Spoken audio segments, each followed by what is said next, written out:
BNP নেতা এবং নেত্রী দুইজন ব্যক্তির কথা সবাই বলেন, যে বিশেষ করে ফজলুর রহমান এবং হচ্ছেন রুমিন ফারহানা, এই দুজনের বক্তব্য গালি সোশ্যাল মিডিয়া অলরেডি সবাই দেখেছে। আমি আরো দুইজন ব্যক্তির, কেন্দ্রীয় দুইজন নেতার উদাহরণ দিচ্ছি। মোশাররফ হোসেন ঠাকুর, তিনি গত পরশুদিন টকশোতে বলেছেন যে এনসিপির একজন নেতা আতাউল্লাহ, তাকে পিটানো হয়েছে, সামনে আরো পিটাবে, যা পারলে যা কিছু খুশি করুক।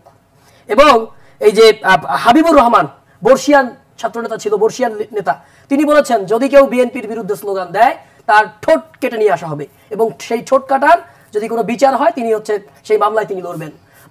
নেতা যখন বলে ঠোঁট কেটে নিয়ে আসো, নেতা যখন বলে আরো পিটাও, তখন কর্মী তো এর থেকে আরো জঘন্য ভাষায় স্লোগান দিবে, খুবই স্বাভাবিক। এবং এবং এই অসভ্য স্লোগান যে বিএনপির নেতা কর্মীরা দিয়েছেন এবং দিচ্ছেন, তার একমাত্র আপনার বিএনপির কোন নেতার ফলো করার দরকার নাই। আপনি শুধুমাত্র যুবদলের একজন নেতা, শুধুমাত্র নয়নকে, যুবদলের নয়নকে আপনি যদি ফলো করেন, আপনি এই অসভ্য স্লোগান কোত্থেকে আসছে, কোথায় যায়, কিভাবে হয় আপনি বুঝতে পারবেন। যুবদল নেতা নয়নের প্রসঙ্গ মনে আপা বলছে সেটি একটি ঘটনা, বিচ্ছিন্ন ঘটনা। দেখুন বিচ্ছিন্ন ঘটনা, একটা বিচ্ছিন্ন ঘটনা কোনটাকে বলে?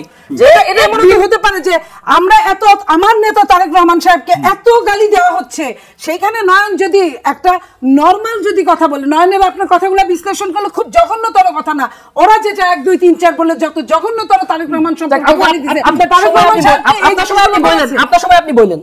দেখুন নয়ন সাহেবের কথা বলো বিচ্ছিন্ন ঘটনা, তিনি যুবদলের দক্ষিণের সদস্য সচিব, স্টেজে বসে তিনি স্লোগান দিয়েছেন, এবং প্রত্যেকটা প্রোগ্রামে, বিএনপির যতগুলো প্রোগ্রাম হয় প্রত্যেকটা প্রোগ্রামে তিনি এই স্লোগানগুলো দেয়।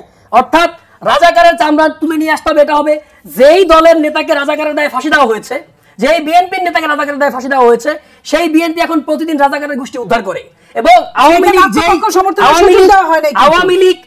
লীগ তাদের ভাষায় বিএনপি কে হচ্ছে আত্মপক্ষ সমর্থনের সুযোগ দেওয়া হয় নাই, কিন্তু জামাত ইসলামের যারা আছেন তাদেরকে আত্মপক্ষ সমর্থনের সুযোগ দেওয়া হয়েছিল আপুর ভাষায়। মানে আপনি বিএনপির ক্ষেত্রে ঠিক আছে, অসুবিধা নাই, বাট জামাতের ক্ষেত্রে ভিন্ন। এখন কথা হচ্ছে, আপনি 5ই আগস্টের পরে আওয়ামী লীগের বিরুদ্ধে সবচেয়ে বড় প্রোগ্রাম হচ্ছে শাহবাগে আওয়ামী লীগের নিষিদ্ধের প্রোগ্রাম। সেই প্রোগ্রামেও পর্যন্ত আমরা কেউ একটা স্লোগান দেয় না যে লীগ ধর, এরপরে হচ্ছে কি জবাই কর। আমরা বরং আমরা স্লোগান দিয়েছি লীগ ধর, জেলে ভর, যাতে করে এই বাংলাদেশে অশ্লীল স্লোগান না দেয়।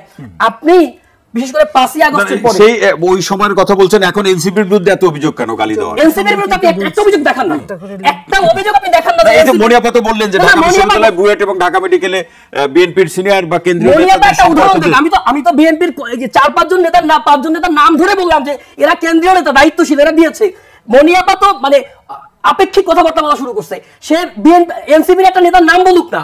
যে আরেকটি ঘটনা, যে এনসিপির নেতা আরেকজন এনসিপির নারী কর্মী সম্পর্কে বা নেত্রী সম্পর্কে যে ধরনের অশ্লীল মন্তব্য, কিংবা আমরা সোশ্যাল মিডিয়াতে যে লক্ষ্য করলাম যে তুষার এবং কি নাম তার, নীলা ইসরাফিল, এই প্রসঙ্গটা কি কোনো ভালো ঘটনা?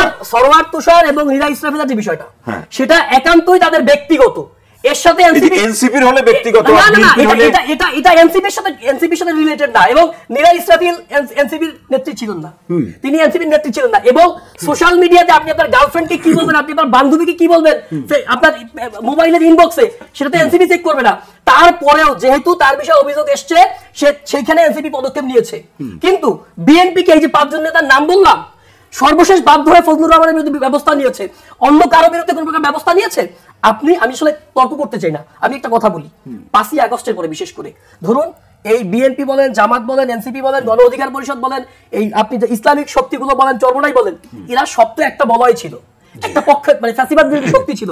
আপনি যদি সোশ্যাল মিডিয়া, আমি একদম রাজনীতির বাইরে গিয়ে বলতেছি, ব্যক্তি মশারে বলতেছি, আপনি যদি সোশ্যাল মিডিয়া আপনি চেক করেন, আপনি দেখবেন যে বিএনপির নেতার ইনবক্সেও যেমন গালি আছে, এনসিপির নেতার ইনবক্সেও গালি আছে, জামাত থেকে শুরু করে চরমনাই কিংবা হচ্ছে বামপন্থী ডানপন্থী প্রত্যেক নেতার ইনবক্সে গালি আছে। কিন্তু এই গালিগুলো আসলে কারা দিচ্ছে, কেন দিচ্ছে, এর ব্যাখ্যা আসলে আমার জানা নেই। আপনি এটা বলেন, ফজলুর রহমানের বাসার সামনে গিয়ে গালিগালাজ করলো কারা? তারা কারা? ফজলুর, দেখুন জুলাই বিপ্লবে বাংলাদেশের সমস্ত মানুষ, আমরা নির্দিষ্ট করে বলুন, মানে নির্দিষ্ট করে বলছি, আমি নির্দিষ্ট করেই বলছি, জুলাই বিপ্লবে বাংলাদেশের আমরা বলি যে 90-95% মানুষ এনগেজ ছিল।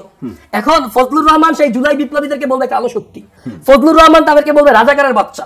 এখন যদি কোনো সেই রাজাকারের বাচ্চা বলার পরে, সেই কালো শক্তি বলার পরে যদি বিএনপির কোনো তরুণ কিংবা এনসিপির কোনো তরুণ বা জামাতের কোনো তরুণ যদি ফজলুর রহমানের সেই বক্তব্যের পরে ক্ষিপ্ত হয়ে, যেহেতু বিএনপি অলরেডি সেই ফজলুর রহমানকে শোকজ করেছে, তারপর 3 মাসের জন্য ফজলুর রহমান বিএনপির নেতা, আপনি বলছেন যে বিএনপির কোন অঙ্গ সংগঠনের তরুণরা গিয়ে তার ভাষা সম্মেলন করবে। আমি বলছি যে এটা দলীয় পর্যায়ে তাদের আলোচনা হবে।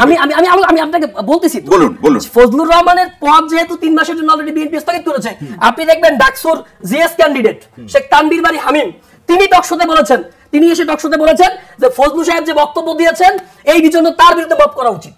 শেখ তানভীর বারী হামিম দিয়েছে, বিএনপির এই যে ডাকসুর জিএস ক্যান্ডিডেট। দেখুন এখন এই ফজলুর রহমান সাহেবের বিরুদ্ধে যে মতটা হয়েছে, মত বলবো না আমি, তার বিরুদ্ধে গিয়ে যারা প্রতিবাদ জানিয়েছে, তাকে ফিজিক্যালি অ্যাসাল্ট করা হয় না, তার বাসার নিচে গিয়ে বক্তব্য দিয়েছে, স্লোগান দিয়েছে, তারা দিয়েছে আমি স্পষ্ট জানি না।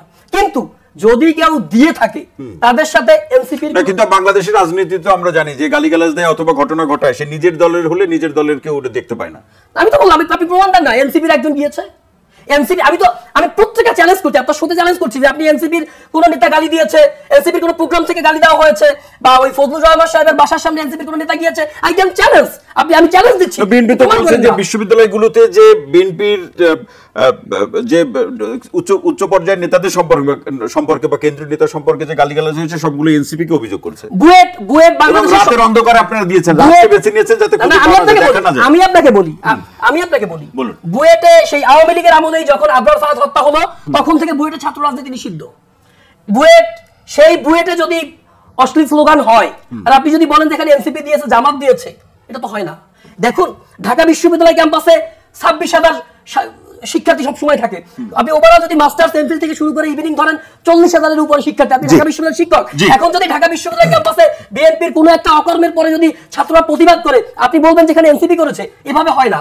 আপনি সুনির্দিষ্ট অভিযোগ দেন, সুনির্দিষ্টভাবে বলেন যে অমুক করেছে, কিন্তু মনিয়াপা যে কথাগুলো বলেছেন প্রত্যেকটা বিষয় আপেক্ষিক। একটা বিষয় সুনির্দিষ্ট মিছিলটা আপেক্ষিক ছিল, আমি যে মিছিলটা আপেক্ষিক ছিল, মিছিলে কে ছিল? মিছিলে কি বিএনপি মিছিল করেছে? ছাত্রলীগ মিছিল করছে, ওই দিন বলে মিছিল যে করলো যখন চকবাজারে ঘটনা হয়েছে তারপরে এই মিছিলটা কে ছিল? বিএনপি ছিল না, ছাত্রলীগ ছিল। কে করেছে বলেন আপনি? কে ছিল? মিছিল কে করেছে? কে ছিল? এনসিপি ছিল। আপনি বলেন এনসিপি ছিল, কে ছিল? তারা ছিল। এনসিপি কোন নেতা ছিল? এনসিপি ছিল। এনসিপি কোন নেতা আমি ছিল? দখলে বিশ্ববিদ্যালয় দখলে আমি বলি ছাত্র দলের দখলে, ছাত্রলীগের দখলে বিশ্ববিদ্যালয়, এনসিপি দখলে বিশ্ববিদ্যালয়, জামাতের দখলে বিশ্ববিদ্যালয়, সমস্ত বিশ্ববিদ্যালয় বুয়েট থেকে শুরু করে সবগুলো এদের দখলে বিশ্ববিদ্যালয়। তাইলে তো পুরো বাংলাদেশ হচ্ছে এখন জামাত আর এনসিপির দখলে, বিএনপি তো কিছুই নাই। এই জন্যই তো 14 জন আসে, এই জন্যই তো 14 জন আসে। এই যে আন্ডারগ্রাউন্ডে যারা আপনার বক্তব্যের মধ্যেই দ্বিচারিতা। আপনি একেবারে বলতেছেন যে ঢাকা বিশ্ববিদ্যালয় হচ্ছে এনসিপির দখলে, বুয়েট এনসিপির দখলে, আবার আপনি বলতেছেন যে এনসিপির মিছিলে 14 জন হয়। আরে ভাই ঢাকা বিশ্ববিদ্যালয় 40,000 শিক্ষার্থী, যদি বুয়েট কারণ আছে তো অন্ধকারে যারা কাজ করে আলোতে আসতে সাহস পায় না। যারা এই দেশে এখন কি বাংলাদেশের ওই অবস্থা হয়েছে যে মেয়েরা রাতে 2টার সময় আবার মিছিল করে? এনসিপি অন্ধকারে মিছিল করে, এনসিপির ছেলেরা জুলাই বিপ্লবের নেতৃত্ব দিয়েছে, এনসিপির ছেলেরা বাংলাদেশে সবচেয়ে বেশি প্রকাশ্য রাজনীতি করে, এনসিপির ছেলেরা নিজের জীবনের ঝুঁকি নিয়ে ফাঁসির মঞ্চে দাঁড়িয়ে হাসিনার পতনের এক দফা ঘোষণা দিয়েছে। আর আপনি সেই এনসিপি কে গালির মিছিল রাতে কেন? গালির মিছিল যেটা প্রশ্ন করছেন আসলে গালির যে মিছিলটা হলো সেটা রাতে কেন? ঢাকা আমি আপনাকে বলি, ফ্যাসিবাদের জামানায় হাসিনা যখন রাজাকারের বাচ্চা বলে গালি দিয়েছিল, এই ঢাকা বিশ্ববিদ্যালয়ের মেয়েরা হল ব্যাংকে রাতের বেলা এসেছিল। 2018 সালে যখন কোটা সংস্কার আন্দোলনের সর্বোচ্চ লড়াই হয়, সেই সময় ঢাকা বিশ্ববিদ্যালয়ের মেয়েরা রাত্রে 1টার সময় 2টার সময় হল ব্যাংকে দাঁড়িয়েছিল। ইভেন এই আন্দোলনে, ফ্যাসিবাদ বিরোধী আন্দোলনেও ঢাকা বিশ্ববিদ্যালয়ের মেয়েরা, বুয়েটের মেয়েরা, ছেলেরা গভীর রাতেই বের হয়েছিল। দেখুন প্রতিবাদ আপনি যে কোনো সময় করতে পারেন। প্রতিবাদ এত এখন জঘন্য গালি দিয়ে প্রতিবাদ করতে হয়, তাই না? আপনি বলেন গালিগুলো তারা যে ভাষায় প্রতিবাদ করেছে সেই ভাষার আমি নিন্দা জানাই, কিন্তু তারা যে প্রতিবাদ করেছে সেই প্রতিবাদ ঠিক ছিল। আপনারা পাথর দিয়ে মানুষকে হত্যা করবেন চাঁদাবাজির দায়ে, তারা প্রতিবাদ করতে পারবে না। ভাষায় প্রতিবাদ করেছে, তাদের মিছিলটা ঠিক ছিল, কিন্তু মিছিলের ভাষা ভুল ছিল। কিন্তু আপনার নেতারা প্রকাশ্যে এনসিপি কে, তরুণদেরকে, জামাতকে নিয়ে যে কুরুচিপূর্ণ ভাষায় আপনারা কথা বলছেন, আপনি যদি প্রমাণ দিতে পারেন এনসিপির কোন নেতা, কোন কর্মীও আপনার বিএনপি নেতাদেরকে নিয়ে এইভাবে বাজে ভাষায় আঙ্গুলটা নামায় বাজে ভাষায় কথা বলেছে, তুমি যথেষ্ট না, যদি প্রমাণ করতে পারেন বাজে ভাষায় কথা বলেছে, বলেন তো চুলের মার বড় আপনার তোমরা ঢাকা বিশ্ববিদ্যালয় করো না, আপনি প্রমাণ দেন না, তোমাদের বিরুদ্ধে প্রমাণ না মিছিল করছে, তুমি ঢাকা বিশ্ববিদ্যালয় 5 তারিখের পরে তোমরা মারো নাই মানুষ, তোমরা সারা মারো নাই, এনসিপি মেরেছে, এনসিপি তোমরা তোমরা মেরেছো। এনসিপি কে সব বলেন না। তোমাদেরকে আপনি বলেন না। ব্যক্তিগত নাম আপনি ধরে কেন exactly বলেন না। শোনো, তুমি বের করো, তুমি বের করো, আপনি বের তুমি করে অনেক দেন। কথা জানো। আপনি বের করে দেন। বের করো। ঢাকা বিশ্ববিদ্যালয়ের ছেলে একটা ঘটনা ঘটলেই আপনারা বলবেন আমরা আলোচনা করতে এসে যদি আচ্ছা, আমরা